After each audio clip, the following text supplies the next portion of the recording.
екен. Ассалаумағалейкум, қалайсың, Мұрат? Үй бітейін деп тұрды. Не істейін деп отырсың? Енді мынау шатырына келдің? Шатырға ма? Шатыр жабайын деп отырсың. Шатыр жабайын деп отырмын. Шатыр мектеп. Алды 14 қой. Конвертпен жабу керек па? Или Саған сонда қанша квадрат шатыр керек? Соны есептеу керек па? Иә, маған. Қарасаң. Мына шатырдың биіктігін қанша қыласың? Шатырдың биіктігі 4 метр. Жақсы. Үйің мынау 14 болса 2-ге бөлесің 7 болады ғой. Сонымен мына жерден саған бір шифрдің ұзындығы керек тұрмыз. Иә, бір шифр жағынан. Соны есептеп алсақ, шатыр қанша кететінін шамамен бір 100 квадрат шифр керек болады.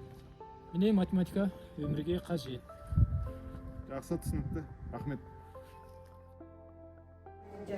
Жарайды. Енді оны қалай біз кестеге кіргіземіз? Сол кестеге қалай кіргізеді, мен де білмеймін. Онда бүгін информатиктерден кім бар екен?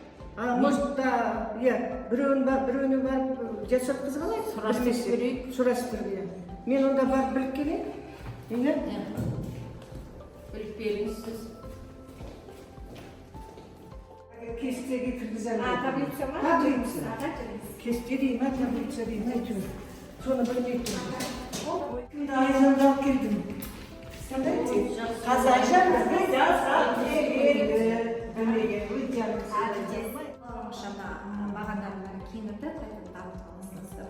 ставить етесіздер. Информатика өмірде қажет.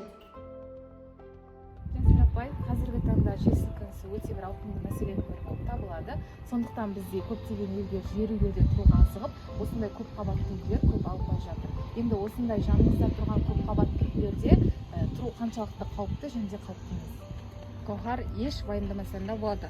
Біз 9 сыныптың физика сабағында резонанстың пайдасы деген тақырыбымыз бойынша осы ғимараттардың фундаментін нығайту барысында жасанды жер сілкінісін тудыру арқылы арнайы тексеріп өткізіп алады. Соған байланысты мінекей физика өмірге қажет.